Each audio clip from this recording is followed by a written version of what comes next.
The brutal heat wave smothering about half of the nation affects people and animals alike, but some animals are better equipped to handle the heat than others. Here with 4 exotic animals who stay cool in some very unusual ways is zoologist Jarod Miller, the host of the syndicated show Animal Exploration with Jarod Miller.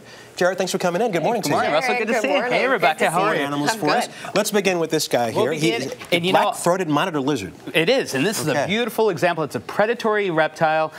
You know, monitor lizards are great. I mean, they're, again, one of the most...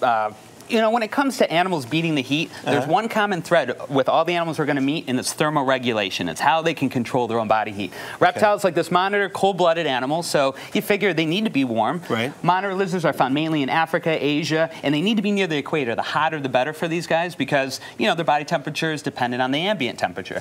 But they can get too hot, too, so they need to know how to cool themselves down. And a lizard like this, they do 2 things. They bask to heat up, you know, when it's sun out. You see alligators, you see snakes, even here in New York, you'll see reptiles out in the sun. But then, it's cool, they have to expel that body heat too, so they do what's called gaping. And a lot of people think the reptile's gonna bite. If you see an alligator or a monitor with his mouth open, I would think that. All he's doing is, he's full of hot air. He's just releasing hot air. So they gape open their mouth, but again, this is a beautiful example of a really prehistoric animal that has known how to beat the heat for millions of years. Highly predatory, you said. Highly predatory. These guys are so smart, you know, they look for movement and sounds, and they really, they're voracious feeders, that's for Rebecca's sure. over here, I guess. Yeah, exactly. I know. Let's get the next animal. All right, sounds good, but again, this is a fox coming out? Is that the case? Oh my God, you're gonna love this. There you go, Mike, thank you. I think I can get on board with a fox. Oh yeah, this little guy, more than the look at predator. this. Thank you, Michelle. He's so cute. Look how beautiful, this is my favorite hot weather animal. This is a fennec fox. This is a fennec fox, the smallest wild fox, or the smallest wild canine in the world. I mean, look at these ears. Aren't those incredible? They're huge. They're huge. I mean, it's like, this is an animal that is perfectly adapted for beating the heat. They're native to Sahara Desert in Africa, and this guy has so many adaptations to beat the heat. There's more than you can count. The ears are big. They act as radiators. So the bigger, like an elephant, the bigger your surface area, little capillaries through here help release the heat. So being a warm, you know, a warm-blooded, you know, furry animal, he needs to beat the heat even more so than others. My favorite are his little oven mitts. Look at on the bottom of his feet. Here, give him a high five, Rebecca. High five. Yeah, look at that. Yeah, hey, high one. Cool. High one. Yeah, but look at this. This little fox has fur. I mean, imagine if we had fur on our hands and feet. I mean, it'd be bizarre. But this fox, they have built-in oven mitts. So he's running across the desert sand, 100 degrees. Yeah. He's perfectly protected. Excellent. And look at this color. Reflects the heat. You know, this guy will blend into the desert. Plus, they hunt at night. And this, you know what this guy eats? His favorite food are the most venomous animals in the world. He'll eat a scorpion. Wow. Bites the tail off first, and then goes to town. You have an owl sitting in the you love owls, don't you, Rebecca? Chip, we have the video Chip, of the owl. Last time we had an owl here on the show. What happened to Rebecca?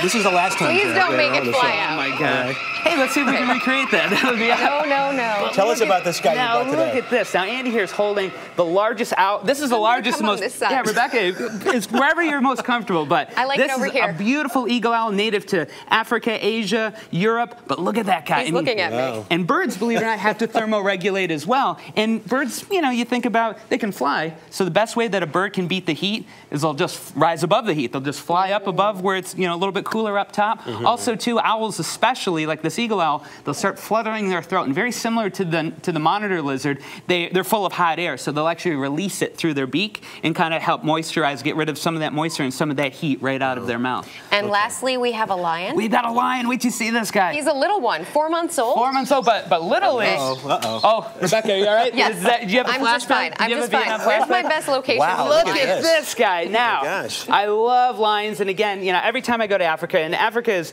you know, when it comes to heat, that's one of the most formidable temperatures you're dealing with. This lion here, they have the best way of thermoregulation in beating the heat, and that's simply just falling asleep. Lions sleep more than pretty much any other animal in the world. And at 4 months old, look at this guy. He's all full of, like, he wants to play. He's actually, at this age, he's even starting to learn how to hunt. So if we want to participate with him, help him in the training process. Is it okay to let him chew your hand like that? No, it's not okay. No.